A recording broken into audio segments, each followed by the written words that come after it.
I remember standing on the shoreline, thinking of what my purpose was, where my life was taking me, and if I'd just be better off letting the ocean take me. Whether the people that surrounded me would end up being better off without me. Whether there was going to be someone that would miss me without even knowing the person that they were missing. Because we would have never met. We would have never met if I would have given into the ocean that day.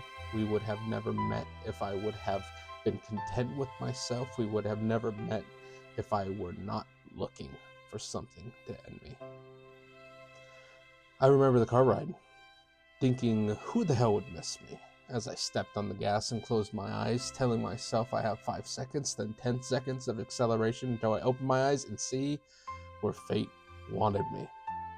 Whether it was wrapped around a light pole, driving through someone else's car, or opening my eyes and turning away at a 90-degree angle on 2 wheels to avoid the pole. Because someone told me that it wasn't where my story ended. That someone, somewhere, would miss me without even knowing me.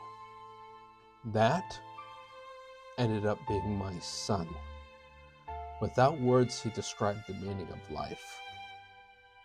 He described what it is to live for something. He holds more answers than any amount of books held, more truth than the most factual paper, than the most honest man. He holds more happiness than a free bird, and more wisdom than any old monk. The moment I held my son, my boy, in my arms, I felt him say, "Hi, Dad," before I even ever heard him cry. When I looked him in the eyes, he said, "You waited for me." He told me, "You made it for me."